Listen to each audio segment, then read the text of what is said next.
ప్రతి గురువారం మనము ద్వితీయోపదేశ కాండంలోంచి కొన్ని సంగతులు ధ్యానం చేస్తూ ఉండగా ఈ దినాన కూడా ద్వితీయోపదేశ కాండంలో నుంచి కొన్ని మాటలు ధ్యానం చేసుకుందాం. మరి అధ్యాయాలుగా మనం ధ్యానిస్తున్నాం, కానీ వాస్తవానికి అనుకున్నది ఏంటంటే ఒక్కొక్క గ్రంథంలో ప్రాముఖ్యమైనటువంటి సంగతులు ఏమైతే ఉన్నాయో వాటిని మాత్రమే ధ్యానించాలి. ఎందుకంటే అధ్యాయాలుగా ధ్యానించుకుంటూ వెళ్తే మనం ఇప్పట్లో ముగించుకోలేం. కాబట్టి మరి ఈ దినాన 8, 9 అధ్యాయాల్లో నుంచి కొన్ని మాటలు చదువుకొని 9వ అధ్యాయంలో ఉన్నటువంటి ఒక ప్రాధాన్యమైనటువంటి లేక మనకు అవసరమైనటువంటి కొన్ని మాటలను ధ్యానం చేసుకుందాం. ద్వితీయోపదేశ కాండం 8వ అధ్యాయం మొదటి 2 వచనాలు చదువుకుందాం. ద్వితీయోపదేశ కాండం 8వ అధ్యాయం మొదటి 2 వచనాలు. మీరు బ్రతికి అభివృద్ధి నొంది యెహోవా మీ పితరులతో ప్రమాణము చేసిన దేశమునకు పోయి దాని స్వాధీనపరచుకున్నట్లు నేడు నేను నీకు ఆజ్ఞాపించిన ఆజ్ఞలన్నిటినీ అనుసరించి నడుచుకొనవలెను. మరియు నీవు ఆయన ఆజ్ఞలను గైకొందువో లేదో నిన్ను శోధించి నీ హృదయంలో నున్నది తెలుసుకొనుటకు నిన్ను అనసు నిమిత్తమును అరణ్యములో ఈ 40 సంవత్సరములు నీ దేవుడైన యెహోవా నిన్ను నడిపించిన మార్గమంతటిని జ్ఞాపకము చేసుకొనుము. తర్వాత 9వ అధ్యాయంలో మొదటి 2 వచనాలు, తర్వాత 22, 23 వచనాలు చదువుకున్నాం. ఇశ్రాయేలు వినుము, నీకంటే గొప్ప బలము గల జనములను ఆకాశమంటూ ప్రాకారములు గల గొప్ప పట్టణములను స్వాధీనపరచుకొనుటకై నేడు నీవు యొర్దానును దాటబోచున్నావు. ఆ ప్రజలు గొప్పవారు, ఉన్నత దేవులు, వారు నీవు ఎరిగిన అనాకీయుల వంశస్థులు. అనాకీయుల ఎదుట ఎవరు నిలవగలరు అను మాట నీవు వింటివి కదా. తర్వాత 22, 23 వచనాలు చదువుకున్నాం. మరియు మీరు తబేరాలోను మస్సాలోను కిబ్రోతు హత్తావాలోను యెహోవాకు కోపము పుట్టించితిరి.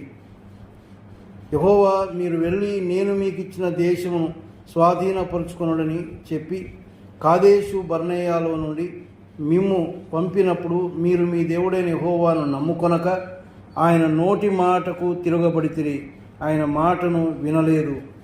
చిన్న మాట ప్రార్థన చేసుకున్నాం. కృపా కనికరము కలిగిన మా పరలోకపు తండ్రి, మరొకసారి మా కళ్ళు ఎత్తి మీ వైపు చూస్తూ ఉన్నాం. వాక్య సహాయం కొరకే మీ దాసుడు ప్రార్థించగా మేము ఆమేనని ఏకీభవించాము నాయన. తిరిగా మీ గ్రంథంలో నుంచి కొన్ని మాటలు అక్కడక్కడ చదువుకొని మీ వైపు చూస్తూ ఉన్నాం. ఎందుకంటే నిలబడిన నేను జ్ఞానం లేని వాడను, అది మీరు ఎరుగుదురు ప్రభువా. మీరు నిలబెట్టగా నిలబడి ఉన్నాను మా ప్రభువా. నా పక్షముగా మీరుండి నన్ను మరుగు చేసి మీరే మా అందరితో మాట్లాడండి. వాక్య పఠన చేయాలని ఉన్నాం కాబట్టి నాయన ఈ ద్వితీయోపదేశ కాండంలో ఉన్న సంగతులు కొంత మట్టుకైనా మేము తెలుసుకోవడానికి మీ కృప దయచేయమని, కూడి వచ్చిన మమ్మల్ని మీరు దీవించమని, రాలేని వారికి మీ చిత్తమైతే మరి ఒక తరుణం మీరు అనుగ్రహించమని మా ప్రభువును రక్షకుడైన యేసుక్రీస్తు పేరట ప్రార్థించి వేడుకుంటున్నాం తండ్రి. గత దినాల్లో ద్వితీయోపదేశ కాండం 7వ అధ్యాయం వరకు మనం ధ్యానించుకున్నాం. మరి ఇప్పుడు 8, 9 అధ్యాయాల్లో అక్కడక్కడ కొన్ని మాటలు మనం చదువుకున్నాం. కానీ 8వ అధ్యాయంలో ఉన్న సంగతులను నేను క్లుప్తంగా మీకు జ్ఞాపకం చేసిన తర్వాత 9వ అధ్యాయంలో మనం చదువుకున్న 22, 23 వచనాల్లో ఉన్న కొన్ని సంగతులను ధ్యానం చేసుకుందాం. 8వ అధ్యాయంలో ఉన్న ఒక సారాంశం ఏంటంటే నీ దేవుడైన యెహోవాను జ్ఞాపకం చేసుకొనుడి. దేవుడు చేసినటువంటి వాటిని జ్ఞాపకం చేసుకోమని మోషే తన ప్రజలైనటువంటి ఇశ్రాయేలులకు మరొకసారి రెండవసారి ఇస్తున్నటువంటి ఒక సందేశంగా మనం చూస్తాం. ద్వితీయోపదేశ కాండమే అది 2వ తరము వారికి రెండవసారి ఆయన ఉపదేశించినటువంటి సంగతులు. అందుకే ఇందులో చాలా సంగతులు మనము అంతకు పూర్వం నిర్గమాకాండంలో ఉన్నటువంటి సంగతులు అయితేనేమి, సంఖ్యాకాండంలో ఉన్న సంగతులు అయితేనేమి, అనగా అరణ్యంలో దేవుడు వారిని ఎలాగ నడిపించాడో వాటన్నిటినీ తిరిగా మోషే జ్ఞాపకం చేస్తూ ఉన్నాడు. దేవుడు చేసినటువంటి మరి ఆ కార్యములన్నింటినీ మీరు జ్ఞాపకం చేసుకోండి అన్నాడు. అది ఇక్కడ మనం చదువుకున్న మొదటి 2 వచనాల్లో 2వ వచనంలో ఏమంటాడంటే చివరి భాగంలో నీ దేవుడైన యెహోవా నిన్ను నడిపించిన మార్గం అంతటిని జ్ఞాపకం చేసుకో అంటాడు. దేవుడు నిన్ను ఎలాగ నడిపించాడో కదా, 40 సంవత్సరములు ఎలాగ నిన్ను నడిపించాడో, మార్గ మధ్యంలో ఎన్ని గొప్ప కార్యాలు చేశాడో, ఆ తర్వాతి వచనాల్లో అవే ఉన్నాయి. నిన్ను పోషించినటువంటి విధానాన్ని, నీకు నేర్పిన క్రమశిక్షణను, లేక నువ్వు ఆ దేశంలో ఏ దేశంలో అయితే ప్రవేశించబోతా ఉన్నావో అక్కడ ఉండబోయే దీవెనల గురించి, తర్వాత సంపాదించుకోవడానికి సామర్థ్యం ఇచ్చినటువంటి దేవుడు అని ఇలాగ కొన్ని సంగతులు వారికి జ్ఞాపకం చేస్తూ వచ్చాడు. మనం ఆ యొక్క 19-20 వచనాలు చదివితే అందులో ఉన్న సారాంశం అదే. నీ దేవుడైన యెహోవాను మీరు జ్ఞాపకం చేసుకోండి. ఏ ఏ విషయాలు జ్ఞాపకం చేసుకోవాలనో అక్కడక్కడ కొన్ని సంగతులు ఆయన చెబుతూ వచ్చాడు. 9వ అధ్యాయంలో కూడా ఆయన జ్ఞాపకం చేసుకోమంటున్న ఒక విషయం ఏంటంటే, దేవుని యొక్క నమ్మకత్వాన్ని లేక విశ్వాస్యతను, ఆయన యొక్క న్యాయాన్ని జ్ఞాపకం చేసుకోమని ఆ 9వ అధ్యాయం యొక్క సారాంశంగా మనం చూస్తాం. దేవుని యొక్క కృపను ఏ విధంగా ఆయన వారిని క్షమించాడో, ఏ విధంగా వారి పట్ల కృప చూపుతూ వచ్చాడో, వాటన్నిటిని గురించి అక్కడ ఆయన 9వ అధ్యాయంలో జ్ఞాపకం చేస్తున్నాడు. ఎందుకంటే ఇశ్రాయేల్ యొక్క అయోగ్యత, వారి యొక్క గర్వం, చాలాసార్లు తిరుగుబాటు చేసినటువంటి విధానం, ఇవన్నీ కూడా కనపడతాయి. అయితే దేవుడు మరి వారి పట్ల కృప చూపించి వారిని ఆ యొక్క వాగ్దాన దేశంలోనికి నడిపించినట్టుగా మనం చదువుతూ ఉన్నాం. మరి ఈ సంగతులే రాస్తూ 22-23వ అధ్యాయ వచనాల్లో మనం ఏం చదువుకున్నామంటే, మరియు మీరు తబేరాలోను, మస్సాలోను, కిబ్రోతు హత్తావాలోను యెహోవాకు కోపం పుట్టించిదిరి. యెహోవా మీరు వెళ్ళి నేను మీకు ఇచ్చిన దేశమును స్వాధీనపరచుకొనుడని చెప్పి కాదేశు బర్నేయలో నుండి మేము పంపినప్పుడు మీరు దేవుడైన యెహోవాను నమ్ముకొనక ఆయన నోటి మాటకు తిరగబడితిరి, ఆయన మాటను మీరు వినలేదు అనే సంగతులు అక్కడ వారికి జ్ఞాపకం చేస్తూ ఉన్నాడు. అంటే ఆ గత కాలంలో వారి పితరులైనటువంటి వారు దేవునికి కోపం పుట్టించినటువంటి సందర్భాలు ఉన్నాయి, దేవునికి తిరుగుబాటు చేసినటువంటి సందర్భాలు ఉన్నాయి. అందులో 4 సంగతులు మాత్రమే జ్ఞాపకం చేసి, లేక 4 ప్రదేశాల్లో వారు దేవునికి విరోధంగా చేసినటువంటి పాపాన్ని, తిరుగుబాటు చేసినటువంటి విధానాన్ని, కోపం పుట్టించినటువంటి సంగతులను అక్కడ జ్ఞాపకం చేస్తూ ఉన్నాడు. 4 ప్రదేశాల పేర్లు కూడా మనం అక్కడ చదువుతాం. తబేరాలోను, మస్సాలోను, కిబ్రోతు హత్తావాలోను అన్నాడు. కిందకు వస్తే కాదేశు బర్నియా అని 4 ప్రదేశాల గురించి ఆయన చెప్పినట్టుగా మనం చూస్తూ ఉన్నాం. వీరు మరి చాలా తిరుగుబాటు చేసినటువంటి వారే. మనకు బాగా తెలిసినటువంటి ఒక సందర్భం ఏంటంటే, వీరు మరి మోషే దేవుని యొక్క సన్నిధికి వెళ్ళి అక్కడి నుంచి ఆయన ఇచ్చిన ఆజ్ఞలను, రాతి పలకలను తీసుకొని కిందికి వచ్చేసరికి వీరు మరి ఒక దూడను తయారు చేసుకొని, ఆయన రావడం ఆలస్యమయ్యేసరికి ఒక దూడను తయారు చేసుకొని, ఇదిగో మమ్మల్ని నడిపించినటువంటి దేవుడు ఇదే అని చెప్పినటువంటి సందర్భాన్ని మనం అక్కడ చూస్తాం. అది ఒక ఘోరమైనటువంటి తిరుగుబాటు, దేవునికి కోపం పుట్టించినటువంటి ఒక సంగతిని అక్కడ మనం చూస్తాం. అక్కడ ఒక సన్నివేశాన్ని మాత్రమే మీకు నేను జ్ఞాపకం చేసి ముందుకు వెళ్ళిపోతాను. సంఖ్యాకాండము నిర్గమాకాండం 32వ అధ్యాయం, నిర్గమాకాండం 32వ అధ్యాయం 11వ వచనంలో, అంటే పైన 1వ వచనం నుంచి మనం చదివితే, మోషే కొండ దేవకుండా తడవు చేయట ప్రజలు చూచినప్పుడు అని వారు బంగారు పోగలను తీసుకొని ఒక దూడను తయారు చేసుకోవడం, దాన్ని అదే మమ్మల్ని నడిపించింది అని వారు చెప్పిన సంగతిని మనం చూస్తాం. దేవుడు కోపగించుకుని ఒక మాట ఏమన్నాడంటే, 10వ వచనం నుంచి మనం చూస్తే, లేక 9 నుంచి, మరియు యెహోవా ఇట్లనెను, నేను ఈ ప్రజలను చూచి ఉన్నాను, ఇదిగో వారు లోబడనటువంటి ప్రజలు, వారు ఎప్పుడు లోబడేవారు కాదు, తిరుగుబాటు చేసేటటువంటి వారు, కావున నీవు ఊరకుండము, నా కోపం వారి మీద నుండును, నేను వారిని కాల్చివేసి నేను గొప్ప జనముగా చేసేదనని మోషేతో చెప్పగా, మోషే తన దేవుడైన యెహోవాను బతిమాలుకొని, యెహోవా నీవు మహాశక్తి వలన, బాహుబలము వలన ఐగుప్తు దేశములో నుండి రప్పించిన నీ ప్రజల మీద నీ కోపము మండనేలా. ఆయనకు కోపము రగులుకుంటా ఉంది వారు చేసినటువంటి తిరుగుబాటును బట్టి, వారు చేసిన ఆ యొక్క అసహ్యమైనటువంటి కారణాన్ని బట్టి. ఎందుకంటే నేరుగా చూశారు మోషే వారిని నడిపించుకొని రావడం, ఎన్ని కష్టాలు పడ్డాడో మోషే తెలుసు. ఆయన మోషే మీద తిరుగుబాటు చేసినటువంటి సందర్భాలు ఉన్నాయి. కానీ మోషే కొండ మీదకి వెళ్ళి ఆలస్యం అయ్యేసరికి ఇంకా మోషే అనేవాడు ఏమయ్యాడో అని అనుకొని ఒక దూడను తయారు చేసుకున్నారు. చేసుకోవడం మాత్రమే కాకుండా ఏమంటా ఉన్నారు, ఓ ఇశ్రాయేలు, ఐగుప్తు దేశంలో నుండి నిన్ను రప్పించిన నీ దేవుడు ఇదే అంటా ఉన్నాడు. ఎంత మూర్ఖత్వంతో కూడినటువంటి పని. దాన్ని బట్టి దేవుడు కోపగించుకొని మోషేతో అంటా ఉన్నాడు ఏమని, ఇదిగో వారు లోబడిన ప్రజలు కాబట్టి నువ్వు ఊరికే ఉండు, కోపం వారి మీద మండును, నేను వారిని కాల్చివేసి నిన్ను గొప్ప జనంగా చేస్తానని. వాళ్ళందరినీ కాల్చివేసి నేను గొప్ప జనంగా చేస్తానంటే మోషే సంతోషపడాలి కదా.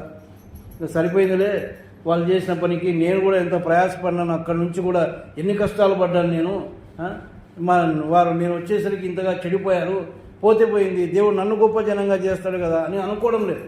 ఆయన కింద అంటా ఉన్నాడు, మోషే తన దేవుడు యెహోవాను బతిమాలుకొని అని అక్కడ ఒక మాట మాత్రమే మనం చూస్తాం, ఆయన బతిమాలుకున్నట్టుగా. కానీ ఇప్పుడు ద్వితీయోపదేశ ఖండంలోనికి వస్తే అక్కడ అదే సందర్భాన్ని జ్ఞాపకం చేస్తూ మోషే అక్కడ ఒక సంపూర్ణమైన వివరణ అక్కడ ఇస్తూ ఉన్నాడు. చూడండి 17వ వచనం నుంచి మనం చదివితే, ఇది ద్వితీయోపదేశ ఖండం 9వ అధ్యాయం 17వ వచనం. అప్పుడు నేను ఆ 2 పలకలను పట్టుకొని నా 2 చేతుల్లో నుండి మీ కన్నుల ఎదుట వాటిని కింద పడవేసి పగలగొట్టి, మీరు యెహోవా దృష్టికి ఆ చెడు నడత నడిచి చేసిన మీ సమస్త పాపముల వలన ఆయనకు కోపం పుట్టింపగా చూచి, మునుపటి వలె అన్నపానములు మాని 40 పగుళ్ళు 40 రాత్రులు నేను యెహోవా సన్నిధిని సాగిలపడి తిని, ఏలయనగా మిమ్ము నశింపజేయవలనని కోపపడిన యెహోవా కోపోద్రేకమును చూచి భయపడి తిని, ఆ కాలమందును యెహోవా నా మనవి ఆలకించను. అక్కడ ఆయన బతిమాలుకున్నాడు అని ఒక చిన్న పదాన్ని మాత్రమే ఉపయోగించాడు. కానీ ఇక్కడ వివరణ ఇస్తా ఉన్నాడు ఏమని, ఎంతకాలం ఉన్నాడంట, మునుపటి వలె అన్నపానములు మాని 40 పగుళ్ళు 40 రాత్రులు నేను యెహోవా సన్నిధిని సాగిలపడి తిని, వారి కోసము 40 పగళ్ళు 40 రాత్రులు దేవుని సన్నిధిలో గడిపినటువంటి వాడు. బతిమాలుకున్నాడు దేవుని. బతిమాలుకొనడం అంటే విడవకుండా పట్టుదలగా అడిగినటువంటి వాడు. 40 పగళ్ళు 40 రాత్రులు. ఎంత గొప్ప నాయకుడు ఆయన గురించి ఆలోచించాలి. అందుకే దేవుడు ఆయన గురించి సాక్ష్యం ఇచ్చాడు, మిక్కిలి సాత్వికుడు, నా ఇల్లంతటిలో నమ్మకమైనటువంటి వాడు. దేవుడు తన ప్రజల మీద కోపడతా ఉంటే వారిని నాశనం చేస్తాను, నిన్ను గొప్ప జనంగా చేస్తానంటే ఆ మాటను బట్టి సంతోషించలేదు. కానీ తన ప్రజల విషయమై భారముతో కన్నీటితో ఒకవేళ 40 పగళ్ళు 40 రాత్రులు దేవునితో గడిపినటువంటి వాడు. దేవుని అందుకన్నాడు, ఆ కాలమందును యెహోవా నా మనవి ఆలకించెను అని. అప్పుడు కూడా అంటే అటువంటి సందర్భం, ఇంకా దేవుడు విసిగిపోయాడు మీ గురించి, మిమ్మల్ని ఇంకా చంపేయాలనుకున్నాడు ఆయన.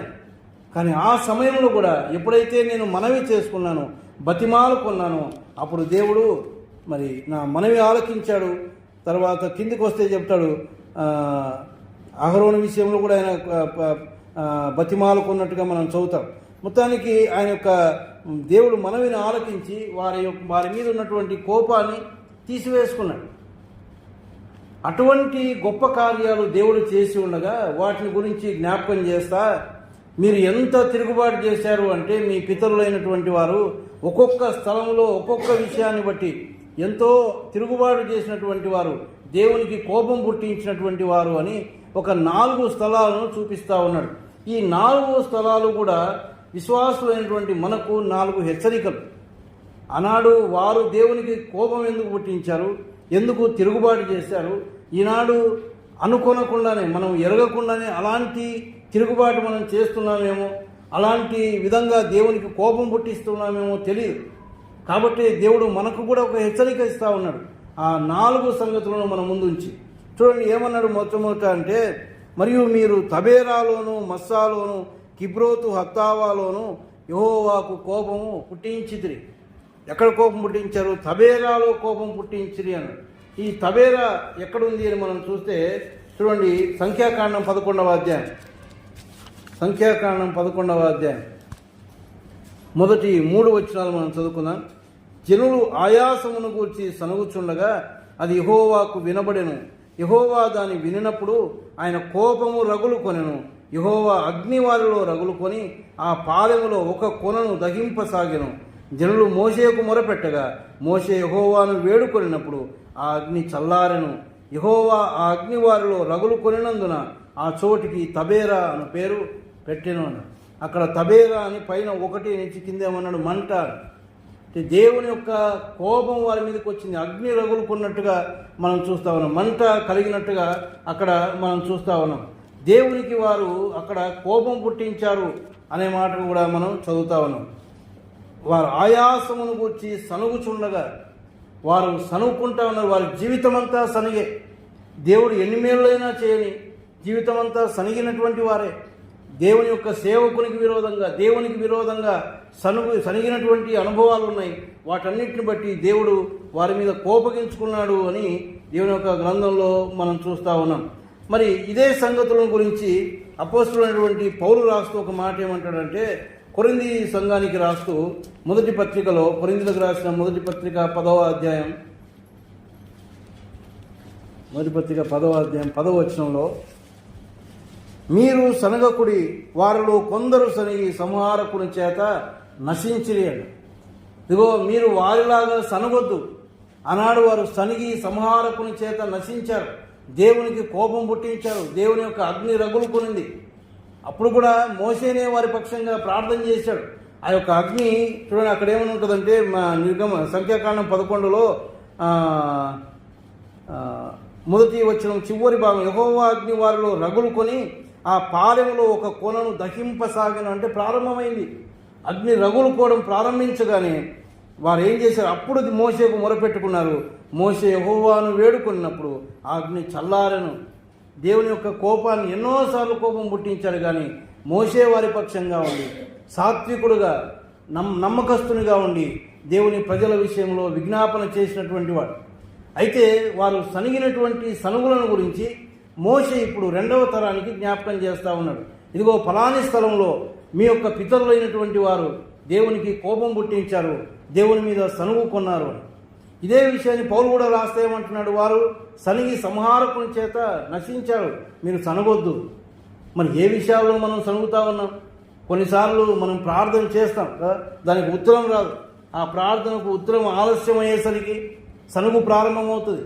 లేక అనేక మన యొక్క సదుపాయాలు ఏదైనా, లేక శ్రమల గుండా వెళ్ళినప్పుడు, ఏదైనా మనకు కావలసిన సదుపాయాలు మనకు దొరకనప్పుడు, ఇలా ఎన్నో విషయాల్లో దేవుని విషయంలో సనిగే వారంగా మనం ఉన్నామేమో పరీక్ష చేసుకోమని దేవుడు మనకు జ్ఞాపకం చేస్తూ ఉన్నాడు. ఆనాడు వారు సనుక్కున్నారు, మీరు సనుక్కోవద్దు. వారు సనిగి సంహారకుని చేత నశించారు, దేవుని యొక్క కోపానికి గురైనారు వారు. కాబట్టి మీరు దేవుని కోపానికి గురి కాకుండా మీరు సనగవద్దు అని దేవుని ప్రజలమైనటువంటి మనకు, విశ్వాసమైనటువంటి మనకు కూడా దేవుడు జ్ఞాపకం చేస్తూ ఉన్నాడు. మరి ఒక మాట ఫిలిప్పీలకు రాసిన పత్రికలో, ఫిలిప్పీలకు రాసిన పత్రిక 2వ అధ్యాయం 14-15 వచనాల్లో చదివితే, మీరు మూర్ఖమైన వక్రజనం మధ్య నిరపరాధులను, నిష్కలంకులను, అనింద్యులైన దేవుని కుమారులగునట్లు సనుగులను సంశయములను మాని సమస్త కార్యములను చేయండి అని. అంటే సమస్త కార్యాలను చేయండి అంటే, దేవుని యొక్క పనులు చేసేటప్పుడు మనం ఒకవేళ సనుక్కుంటూ ఉన్నామేమో, అది ఎవరి మీద అయిండొచ్చు ఆ సనుగు. దేవుని మీద సనగకపోయినా దేవుని యొక్క పిల్లలపైన, తోటి సహోదరులపైన, లేక సంఘ పెద్దలపైన, సంఘ సేవకునిపైన ఈ యొక్క సనుగంతా ఎవరికి విరోధంగా, దేవునికి విరోధంగా సనుగుతా ఉన్నాం.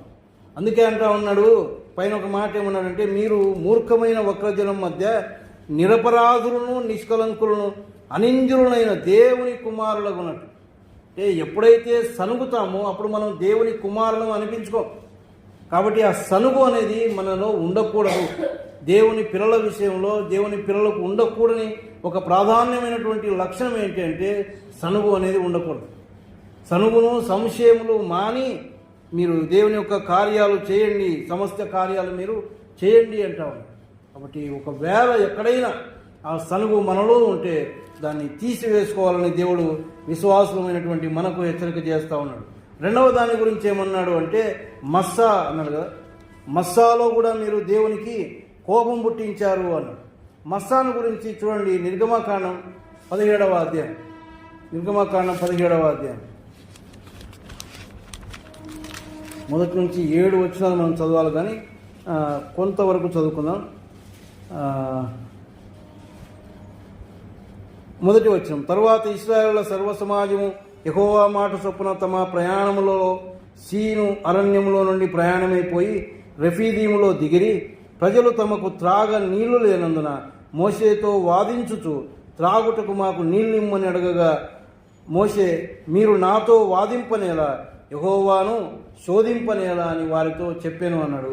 7వ వచనానికి వస్తే, అప్పుడు ఇశ్రాయేలు చేసిన వాదమును బట్టి యెహోవా మన మధ్య ఉన్నాడో లేడో అని వారు యెహోవాను శోధించడాన్ని బట్టి అతడు ఆ చోటికి మస్సా అనియు మెరీబ అనియు పేర్లు పెట్టెను అని. ఆ మస్సా అనే పదానికి కింద శోధించుట అని మనం చూస్తాం. అంటే అక్కడ కూడా వారు ఏం చేశారు, దేవుణ్ణి శోధించి దేవుని యొక్క కోపానికి వారు గురైనట్టుగా మనం ఎందుకు శోధించారు దేవుణ్ణి? నీళ్ళ కోసం. నీళ్లు లేవని నీళ్ళ కోసం శోధించారు. దానికి ముందే కొంత సమయం ముందే లేక కొంత కాలానికి ముందే ఎర్ర సముద్రాన్ని పాయలు చేసి నడిపించిన దేవుడు. అంత గొప్ప కార్యాన్ని కన్నులారా చూచారు. కానీ నీళ్ల కోసం ఇప్పుడు మళ్ళీ సనుగు ప్రారంభించారు. ఎవరితో సనుగుతా ఉన్నారు? మోషే మీదనే సనుగుతా ఉన్నారు. మాకు నీళ్ళు ఇమ్మని ఆయనతో వాదిస్తూ ఉన్నారు. అందుకే అంటున్నాడు, మీరు నాతో వాదింపనేలా, యెహోవాను మీరు శోధింపనేలా. దేవుడు తర్వాత చెప్పాడు, నువ్వు రాయితో మాట్లాడు కదా. కిందికి వస్తే ఒక మాట ఉంటుంది. అప్పుడు మోషే మొరపెట్టి, ఈ ప్రజలను నేనేమి చేయదును, కొంతసేపటికి నన్ను రాళ్లతో కొట్టి చంపుదురు అని. అందుకు యెహోవా నీ ఇశ్రాయేలు పెద్దలందరిలో కొందరిని తీసుకొని ప్రజలకు ముందుగా పోము, నీవు నదిని కొట్టిన నీ కర్రను చేతపట్టుకొని పోము, ఇదిగో అక్కడ హోరేబులోని బండ మీద నేను నీకు ఎదురుగా నిలిచేదను, నీవు ఆ బండను కొట్టగా ప్రజలు త్రాగుటకు దానిలో నుండి నీళ్లు బయలుదేరని మోషేతో సెలవేయగా అని మనం చూస్తాం. ఆ కొట్టినప్పుడు నీళ్ళు వస్తాయన్నాడు. సరే, నీళ్లు తాగారు. కానీ అక్కడ వారు దేవుణ్ణి శోధించారు అనే మాట మనం చూస్తూ ఉన్నాం. ప్రియమైన వాళ్ళారా, అనేక చిన్న చిన్న విషయాల్లో దేవుణ్ణి శోధించే వారంగా మనం ఉన్నామేమో కూడా మనము జ్ఞాపకం చేసుకోవాలి. ఈ విషయాన్ని కూడా కొరింథీయులకు రాసిన పత్రికలో పౌలు అంటాడు చూడండి, 10వ అధ్యాయంలోనే 9వ వచనంలో అంటాడు, మనము ప్రభువును శోధింపక యుందము, వారిలో కొందరు శోధించి సర్పముల వలన నశించిరి. వారు సనిగి సంహారకుని చేత నశించారు, శోధించి సర్పముల వలన నశించారు. అంటే ఏదో ఒక కీడు మన మీదకి వస్తుంది. సనిగినప్పుడు కానివ్వండి, శోధించినప్పుడు కానివ్వండి, ఒక కీడు మన మీదకి వస్తుంది అని దేవుడు మనకు జ్ఞాపకం చేస్తూ ఉన్నాడు. ఎందుకు వాళ్ళు శోధించారు అంటే, అక్కడ ఒక మాట ఏమన్నదంటే, నిర్గమకాండం 17వ అధ్యాయంలో యెహోవా మన మధ్య ఉన్నాడో లేడో అని వారు యెహోవాను అంటే ఒక పరీక్ష చేస్తూ ఉన్నారు. దేవుణ్ణి శోధిస్తూ ఉన్నారు. ఆయన వారి మధ్యనే ఉండి వారితో కూడా కదా, రాత్రి అగ్నిస్తంభంగా పగలు మేఘస్తంభంగా ఉండి నడిపిస్తూ ఉంటే ఇప్పుడు మళ్ళీ ఆ దేవుణ్ణి శోధిస్తూ ఉన్నారు. ఆయన మన మధ్యలో ఉన్నాడో లేడో. ఇది ఒక రకంగా పాజిటివ్గా అంటే మంచి రీతిగా చూసుకుంటే బాగానే ఉంది కదా. దేవుడు మన మధ్యలో ఉన్నాడా లేదా అని పరీక్ష చేసుకోవడం ఒక రకంగా మంచిదే. ఎందుకంటే ఇంకొక రకంగా మనం ఆలోచన చేసినప్పుడు లూకాసు వార్త 2వ అధ్యాయంలో యేసు ప్రభు 12 ఏళ్ల వాడై ఉన్నప్పుడు వాళ్ళు యెరూషలేము పోయారు. వచ్చేటప్పుడు ఒక దిన ప్రయాణం చేసిన తర్వాత తల్లిదండ్రులు అనుకుంటా ఉన్నారు, యేసు ప్రభు ఆ గుంపులో ఉన్నాడేమో అని అనుకొని ప్రయాణం చేస్తూ ఉన్నారు. కానీ చూస్తే లేడు, ఆయన యెరూషలేములోనే ఉన్నాడు. అంటే ఆయన లేకుండానే వారి యొక్క జీవితం సాగుతూ ఉంది. కాబట్టి కొన్నిసార్లు మనం ప్రశ్న వేసుకోవాలి, ఏమని, దేవుడు నాతో కూడా ఉన్నాడా లేడా. కానీ వీరి యొక్క అనుభవాలు వేరే, మన యొక్క అనుభవం వేరే. వారిని దేవుడు ఆ అరణ్యంలో నడిపిస్తూ ఉండగా అనేకమైన కార్యాలు చేశారు. కానీ విషయంలో దేవుడు చేసినాడు. కానీ వారు శోధిస్తూ అడుగుతూ ఉన్నారు. మామూలుగా అడగడం లేదు, శోధిస్తూ. అంటే చూద్దాం. ఎందుకంటే ఒక మాట ఏమని ఉంటుందంటే, కీర్తన గ్రంథంలో ఆ మాట రాస్తాడు, ఈ అరణ్యంలో ఆయన మాకు ఆహారం సిద్ధపరచగలడా అనే ఒక మాట మనం చూస్తాం. శోధించడం వేరే. ఈ యొక్క కొత్త నిబంధన గ్రంథంలో కూడా పరిసయ్యులు, శాస్త్రులు చాలాసార్లు ఆయన శోధించారు. కాబట్టి ఆ శోధించే విషయంలో వీరు కూడా మరి ఆయన మన మధ్య ఉన్నాడో లేడో అని శోధిస్తూ అడిగినట్టుగా మనం చూస్తూ ఉన్నాం. అందుకే దేవుడు అంటా ఉన్నాడు, మీరు శోధింపక ఉండండి, వారిలో కొందరు శోధించి సర్పముల వలన నశించిరి.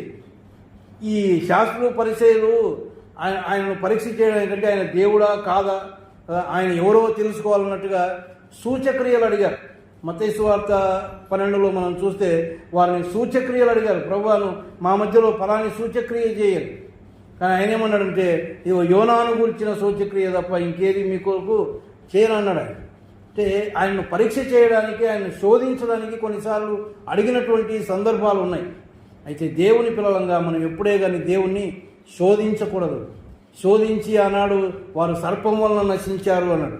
తర్వాత చూడండి, ఇంకొక అంశానికి వెళ్ళిపోదాం. తర్వాత కిబ్రోతు హత్తావాలోను వారు యెహోవాకు కోపం పుట్టించిరి అనే మాట మనం చూస్తూ ఉన్నాం. ఇది ఏంటి కిబ్రోతు హత్తోవా అనుభవం అంటే సంఖ్యాకాండం 11వ అధ్యాయంలో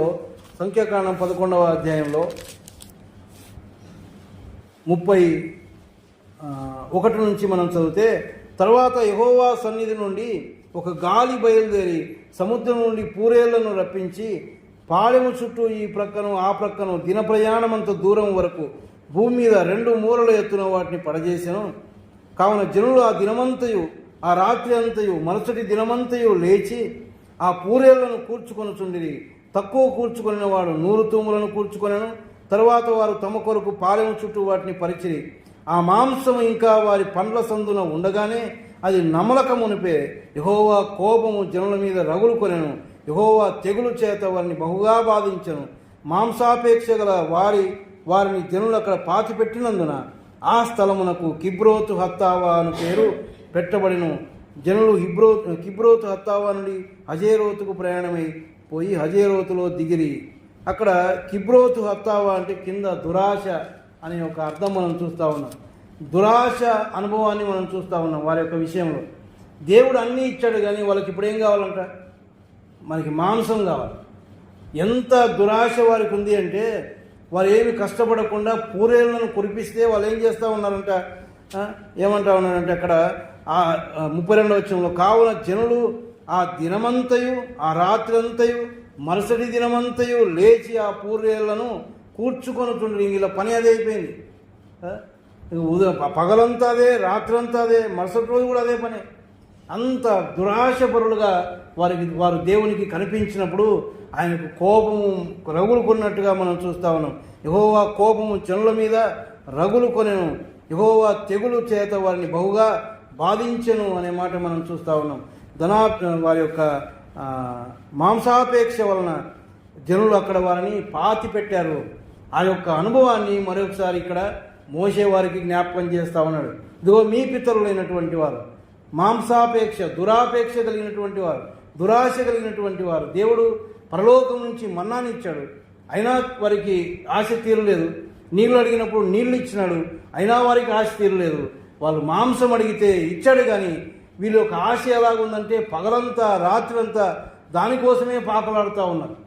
కాబట్టి దేవుని యొక్క కోపం వారి మీద రగిలింది. ఆహారం పట్ల దురాశ. కొన్నిసార్లు విశ్వాసులమే కానీ కొన్నిసార్లు ఇలాంటి అనుభవాల గుండా మనం వెళ్తూ ఉన్నాం. అందుకే తిమోతికి రాస్తూ పౌలు ఒక మాట ఏమంటాడంటే, నేను క్లుప్తంగా ముగించేస్తాను. ఇంకా తిమోతికి రాస్తూ మొదటి పత్రిక 6వ అధ్యాయంలో 6 నుంచి 8 వచనాలు మనం చదివితే, సంతుష్టి సహితమైన దైవభక్తి గొప్ప లాభ సాధనమై ఉన్నది. మనం ఈ లోకంలోనికి ఏమీ తేలేదు, దీనిలో నుండి ఏమీ తీసుకొని పోలేము. కాగా అన్నవస్త్రము గలవారమై ఉండి వాటితో తృప్తి పొంది ఉందము. దేవుడిచ్చిన దాంట్లో తృప్తి పడి ఉండాలి, కానీ దురాశ ఉండకూడదు. కిందికి వస్తే ధనాపేక్ష గురించి కూడా రాస్తాడు.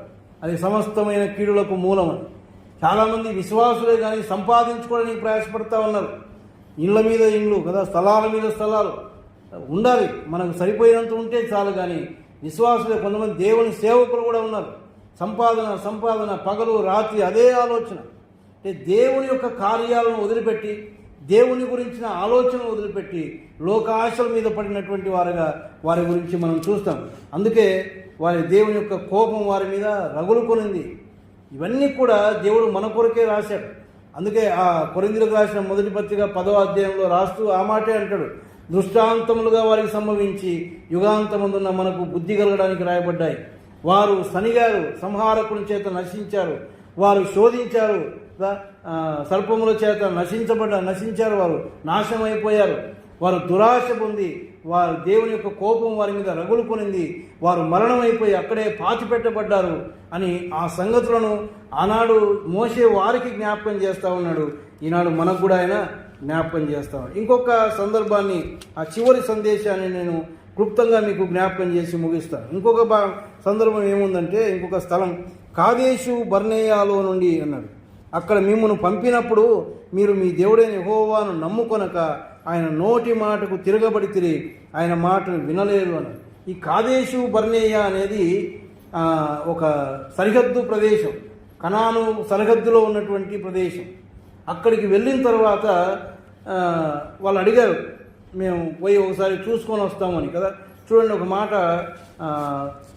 సంఖ్యాకాండంలో ఉంటుంది అనుకుంటా. సంఖ్యాకాండం 13:2లో వారు పోయినటువంటి సంగతిని చూస్తాం.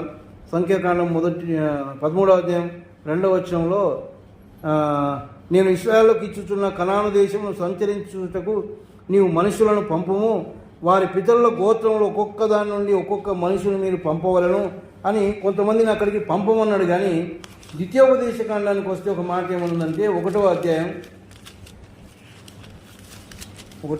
21వ వచనంలో, ఇదిగో నీ దేవుడైన యెహోవా ఈ దేశమును నీకు అప్పగించెను, నీ పితరుల దేవుడైన యెహోవా నీతో సెలవిచ్చినట్లు దాన్ని స్వాధీనపరచుకొనము, భయపడకము అధైర్యపడకమని నీతో చెప్పి తిని అన్నాడు.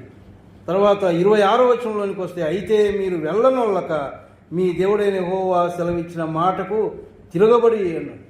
దేవుడు ఇంకా మీకు ఇచ్చేశాను, మీరు స్వాధీనపరచుకోండి అంటే వెళ్ళడానికి భయం అయిపోయి ఆయన మీద తిరగబడినటువంటి అనుభవాన్ని అక్కడ మనం చూస్తాం. సరే పోయారు, వేగు చూచి రమ్మన్నారు. వేగు చూచి వచ్చిన తర్వాత కూడా 10 మంది చెడ్డ సమాచారాన్ని ఇచ్చారు, 2 మాత్రమే మంచి సమాచారాన్ని ఇచ్చారు. ఆ యొక్క సందర్భాన్ని అక్కడ జ్ఞాపకం చేస్తూ ఉన్నారు. వారు అవిశ్వాసము చేత వారు అక్కడ వెళ్ళలేకపోయారు అనే మాట అక్కడ చూస్తాం. చూడండి, మరొక మాట కీర్తన గ్రంథం 78వ కీర్తనలో, కీర్తనల గ్రంథం 78వ కీర్తన 22వ వచనం. 78వ కీర్తన 22వ వచనం, వారు దేవుని యందు విశ్వాసం ఉంచకపోయిరి, ఆయన దయచేసిన రక్షణ యందు నమ్మిక ఉంచకపోయిరి అన్నాడు. వారి యొక్క అవిశ్వాసాన్ని గురించి రాస్తా ఉన్నాడు. తర్వాత ఇదే కీర్తన గ్రంథం 106వ కీర్తనలో 24వ వచనంలో అంటాడు, వారు రమ్యమైన ఆదేశము నిరాకరించిరి, ఆయన మాట నమ్మకపోయారు. ఆయన చెప్పాడు, ఇదిగో మంచి దేశం, ఇది పాలు తేనెలు ప్రవహించే దేశం, నేను మీకు స్వాస్థ్యంగా ఇచ్చాను, మీరు పోయి స్వాధీనపరచుకోండి అంతే అన్నాడు. ఆయన ఇచ్చేసినాడు దాన్ని. అయితే ఆయన మాట నమ్మలేదు, ఆయన మాటకు తిరగబడినటువంటి విధానాన్ని మనం అక్కడ చూస్తూ ఉన్నాం. కాబట్టి వారు అవిశ్వాసము చేత ఆ యొక్క స్థలంలో ప్రవేశించలేకపోయారు అని పౌలు హెబ్రీలకు రాస్తూ ఆ మాట జ్ఞాపకం చేసినట్టు మనం చూస్తాం. 3వ అధ్యాయంలో హెబ్రీలకు రాసిన పత్రికలో 18-19 వచనాలు మనం అక్కడ చదివితే, కాగా అవిశ్వాసము చేతనే వారు ప్రవేశింపలేకపోయారు అని. అంటే కొన్నిసార్లు దేవుడు మనకి ఇవ్వబోయే పరలోక రాజ్యాన్ని గురించి దేవుడు అనేకమైన సంగతులు మనకు బోధిస్తూ ఉన్నాడు. ఆ పరలోక రాజ్యం ఎలాగుంటుందో, అక్కడ ఉండే ఆ మంచి స్థలాల గురించి, మనకు ఉండబోయే ఆ గృహాల గురించి, మనకి ఇవ్వబోయే బహుమానాల గురించి, ఇవన్నీ కూడా దేవుడు మనకు చెప్తా ఉన్నాడు. కానీ వాటి మీద మనకు మనసు ఉండడం లేదు, వాటి మీద నమ్మకం ఉంచడం లేదు. ఆనాడు వారికి కదా నమ్మకం లేనట్టే, అవిశ్వాసులుగా ఉన్నట్టే మనకు కూడా వాటి మీద నమ్మకం లేదు. ఒకవేళ నమ్మకం ఉంటే ఏం చేస్తాం, మనం ప్రయాసపడతాం. ఈ లోకంలో ఉండగానే అక్కడ ఒక మంచి భవనాన్ని నిర్మించుకుంటాం, ఈ లోకంలో ఉండగానే అక్కడ బహుమతులు సంపాదించుకుంటాం, ఈ లోకంలో ఉండగానే కిరీటాలు సంపాదించుకుంటాం. మరి ఉన్నాయా మన కోసం కిరీటాలు? మన కోసం ఏదైనా బహుమానాలు ఉన్నాయా? మన కోసం ఎలాంటి భవనం ఆయన నిర్మిస్తూ ఉన్నాడు? ఏ పని ఆయన కోసం చేస్తూ ఉన్నాం అని మనమే ఆలోచన చేయాలి. వారికి నమ్మకం లేదు. మేము పోయి ఒకసారి చూసుకొని వస్తామంటా ఉన్నారు. అప్పటికి కూడా వచ్చిన తర్వాత చెడ్డ సమాచారాన్ని ఇచ్చి అక్కడున్న వారిని చూసి భయపడిపోయారు. నెఫీలీయులను చూసి భయపడ్డారు. వారు మాకంటే బలవంతులు అంటా ఉన్నారు. దేవుడు అంటా ఉన్నాడు, మీరు పోయి స్వాధీనపరచుకోండి, నేను మీకు అది ఇచ్చాను అని.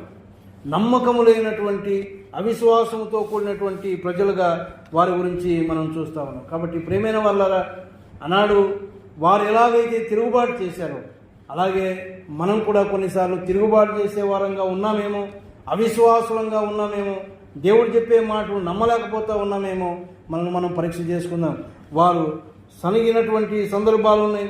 కృతజ్ఞత లేకుండా వారు సనిగినటువంటి వారు, శోధించారు. వారు ఆయన యందు నమ్మిక ఉంచకుండా శోధించినటువంటి వారు, తర్వాత దురాశలు కలిగినటువంటి వారు, శరీరానుసారమైనటువంటి ఆలోచనలు వారు కలిగినటువంటి వారుగా మనం చూస్తాం.